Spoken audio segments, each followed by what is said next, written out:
Unlike real life, movies allow inaccuracies and exaggerations. Even if there are many ways in which movies don't mirror real life, we give them a pass as that's necessary to be able to enjoy them. Imagine a truly realistic war film. Most people wouldn't make it to the end. Those who did would realize that war is mostly about doing everyday chores instead of combat, and thus is extremely boring. It's a problem, though, when movies get crucial stuff like medical care wrong. This influences popular understanding of the whole field and causes complications in serious situations. Here are some of the most widely held medical myths solely due to how they're portrayed in pop culture. We sincerely hope that you never get stabbed, but if you do, just remember to ignore anything you've seen about stabbings in movies. Depending on the kind of stab wound, you may need to immediately see a doctor without doing anything else yourself. That especially includes taking the weapon out of the stab wound. Unlike in the movies, removing the weapon, whether it's a knife or an arrow or a household item like nails, will always make the injury worse. It's like stabbing yourself twice, as it will cut through the same parts of the body while coming out. In many cases, the weapon is what's stopping you from bleeding to death. It keeps the arteries plugged until you're around medical professionals who can remove the weapon and stop the bleeding in a controlled environment. Recharging a heart back to life is a common trope in movies, and makes for immensely emotional moments. We all know how it usually goes down. The machine suddenly has a flat line. The doctor, unable to give it up due to his personal struggles, gets a few other doctors in the room, and they use defibrillators and other recharging techniques on the patient until he comes back to life. This is based on a concept that does work in certain circumstances, but flatlining isn't one of them. Once the heart has stopped working and the person has flatlined, it's impossible to bring the heart back to life, no matter how much electricity you shoot at it. It may make for tense and rewarding moments in movies, but in reality, a flatline is usually final.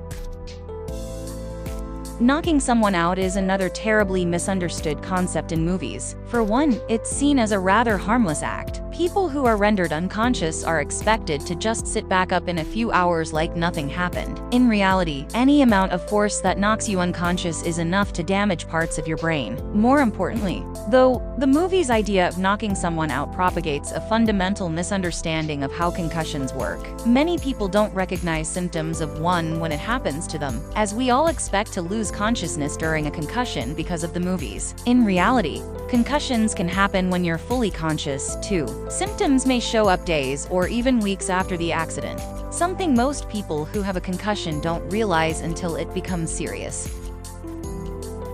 Arrow wounds and bullets work quite differently in movies. While bullet wounds are seen as ultimate death blows, arrow wounds seem like bare scratches. Characters with arrows sticking out of their chests are shown to move around and fight with their swords, like it's nothing. In reality, that's not how arrows, or bullets, work. While bullet wounds may not prevent you from being able to move, arrows will almost certainly incapacitate you. That is their sole purpose, to get stuck inside the body and be incredibly difficult to take back out, which seriously affects the morale. In many cases, an arrow can cause more serious problems than a stab wound, as arrows can be poisonous too.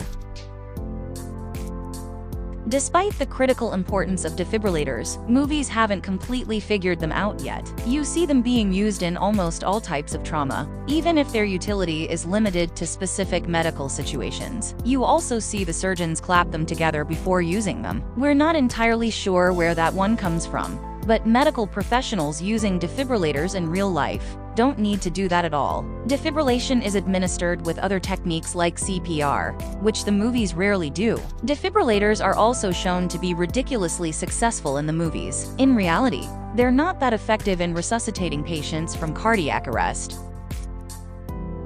How many times have you seen a character completely drown in a movie before some kind person on the sideline steps up, performs CPR on the victim, and essentially resurrects him? We're guessing too many times, as movies use this scene a lot. CPR is seen as a magical hack that can breathe life into people who have clearly already died. If movies were to be believed, it works every time. If you ask EMTs and other trauma specialists, they tell you that CPR is still the best technique to resuscitate someone, and it doesn't work as often as movies say it does. Of course, cinema would become incredibly depressing if it realistically portrayed CPR survival rates, as drowning victims would then usually die, like in real life.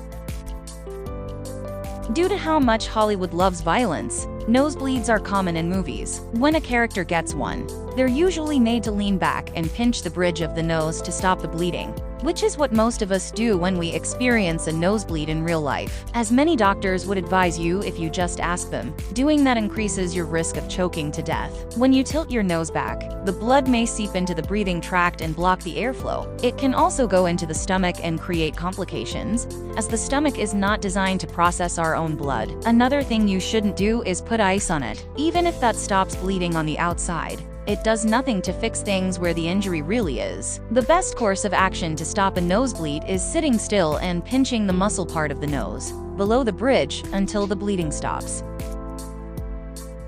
Other than people who have experienced them, everything we know about heart attacks comes from movies. We know that it's a violent process, and usually involves dramatically falling down from wherever you were sitting to emphasize the seriousness of the situation. As it turns out, heart attacks aren't always violent, and can even feel like mild chest pain at first. You can easily overlook the symptoms due to what you believe heart attacks to be like, which can cause actual complications in real life. People usually report a chest pain attack 90 minutes after it starts, as most of us don't take random chest pain seriously. We're not saying that the tiny pang you got after eating a burrito is definitely a heart attack, but if it keeps happening for longer than usual, you'd better get it checked out.